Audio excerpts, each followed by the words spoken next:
Hari ini kita coba sosialisasi terkait dengan implementasi surveillance and monitoring air transportation system yang akan dilakukan di kantor Otoritas Bandar Udara wilayah 5 Makassar. Kami punya ide adalah terkait dengan selama ini isu viral, sering viral. Kami selalu telah. Jadi kondisi-kondisi di bandara kita ketahui tidak selamanya kami di bandara. Kadang-kadang hari libur, kadang-kadang malam. Nah, baliknya dengan adanya sistem ini, kita bisa mengetahui adanya potensi terjadinya viral-viral tadi. Jadi sebenarnya tujuan kami adalah untuk memonitor atau mengendalikan kondisi-kondisi yang tidak diinginkan secara bersama. Mungkin itu pembukaannya. Baik, kita langsung aja. Sebelumnya kita perkenalan dulu. Nama saya adalah Muhammad Solihin, jabatan saat ini saya Kepala Seksi Angkutan Udara, Pengoperasian dan Pesawat Udara. Pendidikan saya S1. Saat ini keluarga saya, istri saya 1, anak 4. Kebetulan saya punya experience ya, pernah jadi IQ, staff di IQ kurang lebih 2 tahun. Jadi paling nggak kita sharing informasi terkait dengan dunia penerbangan. Dan ini training saya selama ini baik training airworthiness, karena memang basic saya adalah teknik, training instructor course di Jakarta, training organisasi licensing di Amerika, auditor dan edit auditor Jakarta dan Australia, PBL di Jakarta, SMS ya Jakarta ke Australia, maintenance engineering course training ini terkait bagaimana pembiayaan perawatan saudara. Ini saya di Dubai, dan training terkait yang lain itu mulai dari Jakarta, Malaysia, Singapura, Brunei dan Jerman terakhir. Ini singkatnya ini. Kalau asli saya dari Jawa Timur, jadi orang Jawa Timur biasanya ngomongin kelas close ya. Baik, kita lanjut. Dasar hukum dari pengawasan kami atau organisasinya Opus ini adalah Undang-Undang Nomor 1 PM Nomor 17 Tahun 2024 tentang organisasi dan tata kerja Kementerian Perhubungan. Peraturan PM 41 itu terkait dengan tata organisasi OPU. Peraturan Perhubungan PM 22 Tahun 2015 itu terkait peningkatan fungsi pengendalian dan pengawasan OPU. PM 59 terkait tugas dan kriteria wewenang inspektur penerbangan. PM 35 terkait penyelenggaraan angkutan udara. Jadi memang fokus kami memonitor atau melakukan surveillance atau pengawasan terhadap maskapainya, bukan ke bandaranya ataupun bukan ke BMKG-nya. Tapi nanti ada kaitannya dengan AP ataupun BMKG. Peraturan Menteri tahun 2015 PM 57 adalah tentang alokasi untuk terjadi waktu terbang atau slot time di bandara. Dan terakhir adalah PM 89 terkait keterlambatan. Bagaimana penanganan keterlambatan. Jadi efeknya nanti dalam pengawasan ada 2 PM nilai yang diawasi. Berikutnya, organisasi OPU berdasarkan PM 17 memiliki tugas dan fungsi seperti ini. Tugas pertama adalah kantor Perdana mempunyai tugas melaksanakan pengaturan, pengendalian dan pengawasan kegiatan penerbangan, khususnya di Wilker sesuai dengan masing-masing. Fungsinya yang saya ambil terkait dengan angkutan udara, pelaksanaan pengaturan, pengendalian, pengawasan terhadap keselamatan, keamanan, kelancaran dan kenyamanan penerbangan di bandara udara, pelaksanaan pengaturan, pengendalian, pengawasan standar kinerja operasional pelayanan bandara udara, angkutan udara, keamanan penerbangan, pesawat udara dan navigasi penerbangan. Pelaksanaan pengaturan, pengendalian dan pengawasan di bidang angkutan udara. Jadi memang kami fokus di angkutan udara. Berikutnya, struktur organisasi yang ada existing saat ini seperti ini.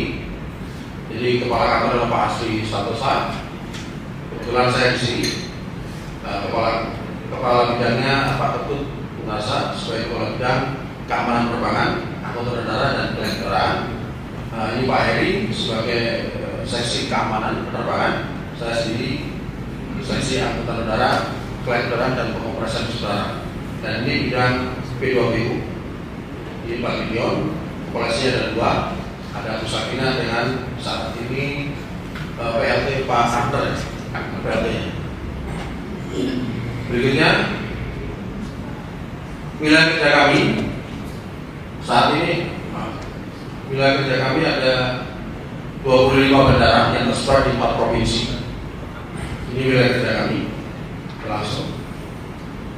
Jenis pengawasan yang kita lakukan yang dilakukan oleh Inspektur Penerbangan. Yang pertama ada audit.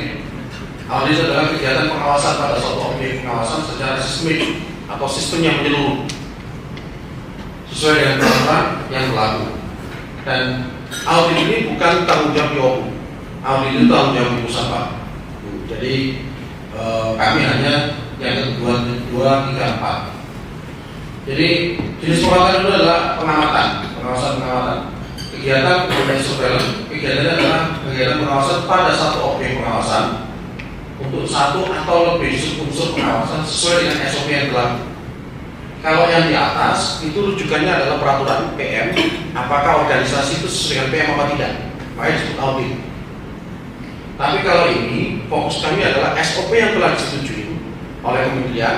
Kami lakukan pengamatan, kami lakukan surveillance. Berikutnya inspeksi. Inspeksi adalah kegiatan pengawasan pada suatu objek pengawasan untuk satu atau lebih unsur atau elemen pengawasan sesuai dengan SOP dan standar rekomendasi praktis yang berlaku. Ini ada tambahan standar rekomendasi praktis yang berlaku. Jadi ini ada dasar inspeksi, ada dasar SOP dan standar rekomendasi praktis yang diakui secara umum dalam industri. Dan ini inspeksi basic pemeriksaan fisik. Kalau pengamatan itu banyak adalah pemeriksaan ke dokumentasinya, seperti apa dokumentasi dan konformitinya. Yang terakhir adalah pemantauan atau monitoring. Adalah kegiatan pengawasan pada satu objek pengawasan untuk satu atau lebih unsur atau elemen pengawasan yang dilakukan secara on-desk atau website, online travel contohnya, atau website airline atau di bandara. Jadi kalau pemantauan sifatnya hanya memantau, ada kendala baru kita dapat. Nah, dalam kegiatan sosialisasi ini atau smart ini, kami lebih cenderung ke monitoring. Jadi bagaimana pergerakan ataupun terjadinya delay kita kendalikan dengan sesuai adanya viral. Yang berikutnya, objek pengawasan berdasarkan PR 17 dan isu bidang angkutan udara adalah pemegang sertifikat standar angkutan udara niaga berjadwal. Yang kedua adalah sertifikat standar angkutan udara niaga tidak berjadwal atau charter. Yang ketiga pemegang sertifikat standar angkutan udara bukan niaga, ini adalah flight school. Sertifikat yang keempat perusahaan angkutan udara asing. Yang kelima adalah agen pengurus persetujuan terbang. Yang keenam agen penjualan umum atau general sales agen. Ini biasanya berlaku untuk maskapai asing yang menunjuk GSA di Indonesia. Nomor 7 adalah pengelola slot time atau ISM di sini. Yang ke-8 adalah mobil selang formil angkutan udara perintis. Ini yang terkait dengan bandara-bandara yang memiliki perintis. Kalau tidak ada mobil perintis kita tidak masuk. Berikutnya subunsur elemen pengawasan untuk bidang angkutan udara. Jadi secara umum subunsur pelayanan ataupun elemen pengawasan untuk di angkutan udara ada 4. Meskipun dalam checklistnya ada banyak. Ada kalau standar pelayanan minimal, ada minimal domestik, ada minimal charter, ada minimal perintis. Tapi semuanya adalah standar pelayanan minimal. Yang kedua adalah pelayanan perencanaan rute penerbangan atau PPRP atau persetujuan terbang atau flight approval. Yang ketiga adalah tarif ekonomi niaga berjadwal untuk domestik itu susah. Untuk yang internasional belum diatur. Yang terakhir adalah manajemen keterlambatan. Ini lebih sifatnya adalah ke SOP atau ke kompensasinya seperti apa di lapangan. Ini kurang lebih subunsur atau elemen pengawasan di bidang angkutan udara. Yang berikutnya kejadian viral. Ini saya tampilkan video, bukan berarti saya menjelek-jelekan ya. Karena ini contoh-contoh yang ada di Makassar, Pak. Ya, mohon maaf kalau memang ada maskapainya tertampang di sini. Jadi kami mencoba menyampaikan video-video ini yang kami ambil dari sumber di YouTube dan semua orang tahu gitu. Ya. Semua maskapai ada di sini. Jadi mulai dari kondisi yang ayam sampai di apron ini ada semua. Ini mungkin bisa ditonton videonya. Nah, ini adalah kejadian Garuda Indonesia delay sampai 6 jam. Kebetulan dikasih kompensasi dari ayam nggak ada gejolak. Ini kejadiannya malam. Ini kejadian delay sampai 3 jam di Makassar. Berupa protes sampai dengan pukul 1:10 kita belum dikatakan kompensasi berupa dan pengangguran. Secara peraturan ini juga itu, tapi kita menjaga viralnya seperti ini.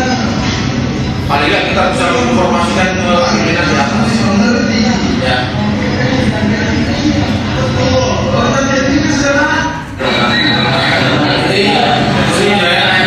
Jadi solusinya juga kita mampu. Protes adanya solusi yang tidak menentu jam keberangkatannya. Jadi penyebabnya juga kita sampaikan. Masalahnya begini mas, pada saat kita terlambat 1 detik saja, bogor di bawah. Kamu keluar. Sekarang kita yang menunggu. Sudah berhenti kan?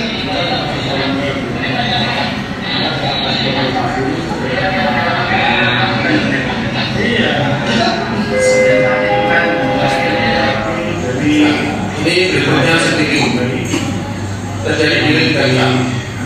Diberikan kompensasi dengan voucher 300.000. Ini bukan di Bandara Makassar, tapi di filter wilayah operasi kompensasi. Jadi ini sumbernya ada semua. Jadi bukan kami menjelekkan, tidak. Kami mencoba faktor data-data viral di bisa ditukar di PRD. Terima kasih sebelumnya. Nah ini yang kejadian bulan Mei kalau nggak salah. Ini yang lagi viral waktu itu menjelang Lebaran. Lain kiri terjadi sampai 1,5 jam di pesawat. Jadi penumpang di dalam pesawat penumpang tidak turun karena panas. Nah ini sebenarnya rute penerbangannya ke Balikpapan. Seperti kami. Nah ini yang terakhir sampai turun ke Ever. Nah hal-hal yang seperti ini yang kita tidak inginkan. Jadi yang selama ini informasi ini kita tidak tahu, tahunya dari viral. Nah ke depan ini kita hindari. Paling tidak kita sudah tahu duluan. Dari manajemen pimpinan berusaha mengetahui duluan. Nah kurang lebih itu kejadian-kejadian yang kami dapatkan dalam YouTube dan kami coba tampilkan. Jangan sampai kejadian seperti ini ke lapangan. Mungkin bukan kesalahan maskapai, tapi ada proses di mana di situ ada viral-viral yang kita tidak inginkan. Ya. Berikutnya isu strategis terkait dengan kejadian ini tadi. Kami menyimpulkan ada satu, adanya keterlambatan atau delay penerbangan yang berulang. Dua, pemanfaatan waktu terbang atau slot time yang berdekatan. Itu bukan tiga, itu penalinya penetapan tarif kelas ekonomi angkutan darat domestik yang melebihi batas kebutuhan. Ini juga menjadi temuan kami di filter kami. 4, adanya pergerakan pesawat udara atau operasi pesawat udara di luar jaringan rute yang ditetapkan sebelumnya. Maksudnya setiap maskapai itu punya jadwal penerbangan untuk wakil A. Kan itu. Ternyata ada stranded, ada masalah, ada delay. Atau kemarin kalau salah 2 hari lalu Garuda misalnya kejadian akhirnya diganti oleh pesawat lain. Nah, ini yang coba kita ketahui di awal.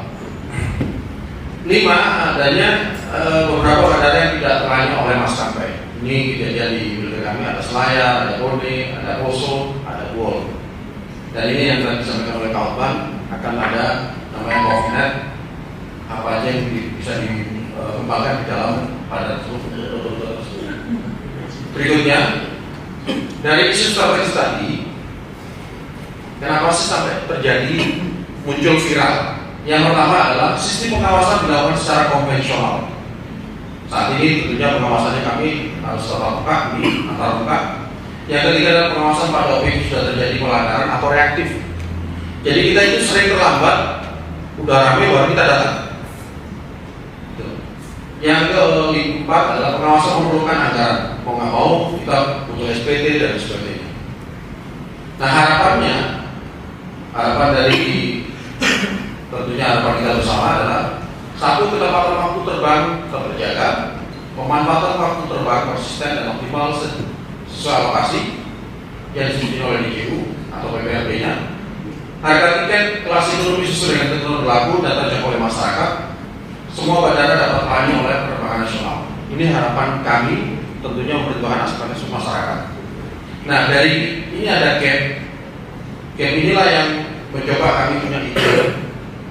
Inovasinya adalah dengan mulai surveillance and monitoring air transportation system.